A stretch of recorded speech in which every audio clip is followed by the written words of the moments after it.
bad policy also criminal? I beg your pardon? Can bad policy, if it's done with the knowledge of... if you have evil intent or criminal intent, but without criminal intent, you can't call everything criminal. It's bad, very bad, but it's not criminal. You've thrown out a provocative thought out there. Let me get Manish Subramaniam Swamy and the rest of our panel. Manish, I'm sure you'd agree with that part of Mr. Kaul's statement. No, I entirely agree with what Mr. Kaul is saying. You need to make a distinction between a presumptive loss and a substantive loss. And again, I'm not getting into the politics of it, but what this report brings out is the presumptive loss. And what happened in 1999 was actually a substantive loss because you allowed people to get out of contractual obligations, which went to 60,000 crores. The second point which I was wanting to make, again, going back to what Jay was saying, you see, the Supreme Court in the Jain Hawala case had struck down the single directive. There was no need for the CBI or anybody else to seek sanction. It was the NDA government in 2002 when they passed the Central Vigilance Commission Act, and I think Jay was in Parliament at that point in time, when they reintroduced the single directive. I would like to ask the members of Parliament who were present then, that why didn't they then go by what the Supreme Court had done in the Jain Hawala case? If they would have not reintroduced the single directive, you wouldn't have had the situation as we have today, that Mr. Subramaniam Swamy or somebody else has to go and seek sanction for prosecution. Okay, so therefore, there are systemic issues which need to be addressed. Jay, quick response before I get Subramaniam in? Well, when somebody makes a constructive suggestion, I'm willing to agree. Manish has actually introduced several rather far-reaching private members' bills. So on this issue, if they want to reintroduce the concept that prosecutions can take place without clearances from the government, I'll support him. Well, we're seeing a rare moment of consensus here. Wish we saw it more often in Parliament. Subramaniam Swamy, to this argument that both Manish and VN Kaul have put out there, that actually when you calculate, the BJP says this is the largest scam in independent India, they value it at 60,000 crores, the CAG report values it differently, that in a sense you're basically evaluating the cost of a policy.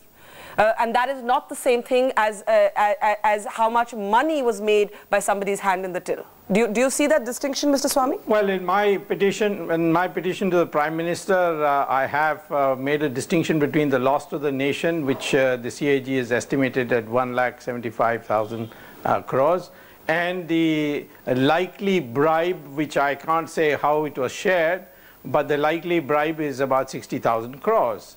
And that can be estimated in a number of ways, and I've done that. I've in fact written a book on that. But anyway, the fact of the matter is that corruption can be solved by both methods. One is the method that has just been suggested, that we must have certain institutional arrangements and certain safeguards by which you can control it. But then there's also a deterrent factor. And look at what the Americans did for Madoff. He confessed to the crime at the same time as Ramalinga Raju. And in 6 months, Madoff was in jail for 150 years sentence, whereas Ramalinga Raju is still going from hospital to hospital. So I think the deterrent factor is missing in our system, and we must make this spectrum issue an example, and that would set into motion a very healthy situation. Let me say that in the early 80s and 70s, corruption in railway tickets was, railway reservations was tremendous. But then Mr. Rajiv Gandhi introduced the computer system, and it has disappeared. There's no corruption there. So systemic changes, certainly you can produce it. But I think the most important thing is the deterrent factor. All right, Rajiv, do you see this distinction between presumptive corruption, a kind of calculation that's based on a presumptive loss and actual loss? No, I mean, I think, Barka, the point and the challenge is not to get lost in the exactness of the quantitative element of the scam. I mean, if we agree that there is a swindle and there is a crime, I mean, it's actually best left to an investigative process to actually finalize the exact amount. But it's enough for, in my opinion, for civil society to accept and understand that there is a crime that has been committed, there are beneficiaries, and there are participants to it. Instead of having to get lost in this debate on whether it's 1,76,000 or it's 60,000 or 75,000. And that in itself is the problem, which is that we have to take this white-collar crime. We don't have an institutional setup that processes white-collar crime to its logical conclusion, and like Dr. Swamy says, creates a deterrent for future criminals. And out of all this, if we can create a process or an institutional framework that takes the bribe givers away out of the equation to a large part, then you will find that it also has a nice cascading positive effect on the bribe takers or the potential bribe takers. I want to go back to Rahul Bajaj, which I will do in just a second, but let me start by getting final comments first from Manish Tiwari. Manish Tiwari, Subramaniam Swamy brought up the parallel between Bernie Madoff and Ramalingam Raju. Who's the Madoff in this story according to you? Is it Raja, and does it end with him? Does the buck stop with Raja? Well, I think that ultimately will have to be determined by the CBI, and since you have an investigation being very proactively monitored by the Supreme Court, I'm sure that they would get to the bottom of it, and whosoever is the Madoff or whosoever is the Ramalinga Raju, you know, both of them need to be punished. But I think the substantive point which Mr. Subramaniam Swamy made was about the expeditiousness of the process, and that is something which needs to be addressed, because until and unless we do not do that, we will not be able to make examples. Talking about being expeditious processes, did you acknowledge that the Congress took too long in reaching a decision on A. Raja? Too long? No, Barkha, I do not buy that argument for the simple reason that, you see, the first authoritative and substantive statutory document which came in the public space even before it came to Parliament was the CAG report. And the moment the findings became public, the Prime Minister acted proactively and asked Mr. Raja to resign. But because before that, with due respect to the media and to all other people who were tracking or following this issue, a lot of it was conjecture, a lot of it was innuendo, while a lot of it may have been fact also. So therefore you need to sift fact from fiction, and the CAG did that, made recommendations, said that the minister was responsible for substantive and procedural lapses, and the Prime Minister asked him to step down. All right. Subramaniam Swamy, there was, of course, well-documented correspondence between the Prime Minister and the Telecom Minister as well. But your last thoughts as we wrap up.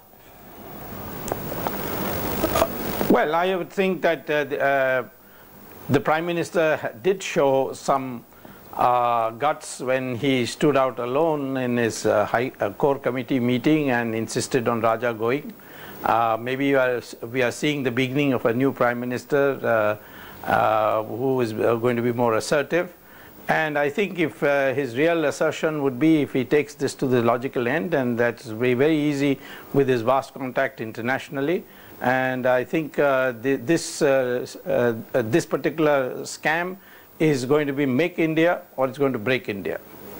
Rahul Bajaj, you've been in a sense a very cynical voice, basically suggesting that it's not possible for some businesses to take place in India without some money changing hands under the table.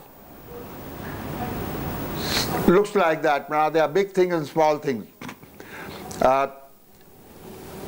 For getting orders, for getting a project, for getting, in this case, a telecom license, either you say, I will not be in this business.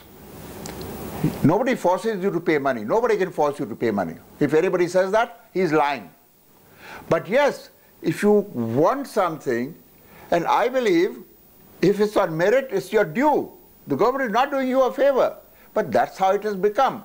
If 5 people ask for a license and I can give only 3 as the government, or I've decided to give 3, then whom do I choose? And it's not always on merit. So yes, it's very difficult to be in business in certain sectors. But you know, this is also happening. It's down the line. I said to somebody else the other day, or today itself, that if there are 14 million vehicles being sold in India, commercial vehicles, trucks, two-wheelers, I believe, I'm told, I'm not in business day to day now, my other people manage the business, that every vehicle which requires to be registered at RTO, 70, 80, not every, 70, 80, 90% of facilitation fee has to be paid to somebody or the other in the RTO. And it's either the customer paying it, or it's the dealer, distributor, paying it on his behalf. Now that's corruption.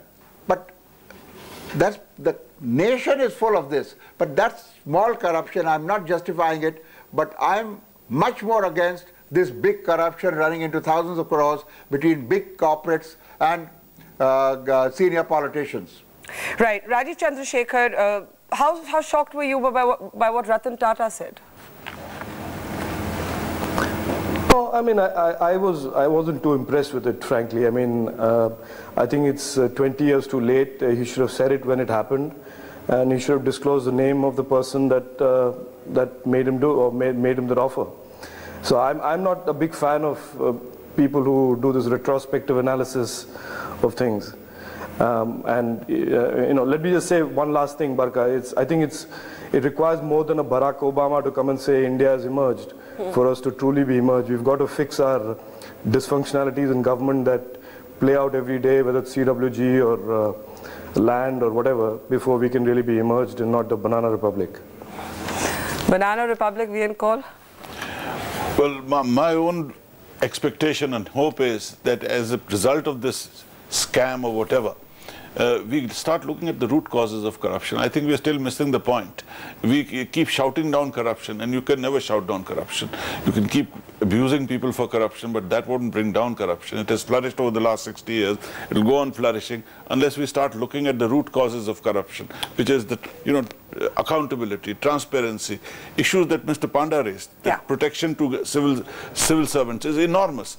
In what other country do you have a constitutional provision, 311, to protect? We must look at amending and re-looking at these things to change the... Instead of going from headline to headline. Jay, last thoughts as we close. The last point is this, that we still have laws which are from the British era, from the 19th century. They're not meant for a democratic 21st century India. They are meant to shield information. They're meant to shield people who run the levers of power behind the scenes. That has to change. And the Prime Minister has the ability to take steps on this. In a parliamentary system, the Prime Minister has to take the stand that the buck stops with him and not allow things to get dragged on for 2 years. So you wish the Prime Minister had been more assertive sooner on this issue? More proactive. You know, there are still things that he can do. For example, on administrative reform, several Prime Ministers have had studies prepared, including this one, that are pending, waiting action. Action can be taken now. Well, we'll leave it there, gentlemen. Jay Panda, VN Call, Manish Tiwari, Subramaniam Swamy and Rajiv Chandrasekhar. We'll be taking a break. On the other side of the buck stops here, Unitech is one of the companies under the scanner in the CAG report. We'll talk to the Telenor CEO who picked up a huge investment in Unitech, created Uninor, on what this scam does.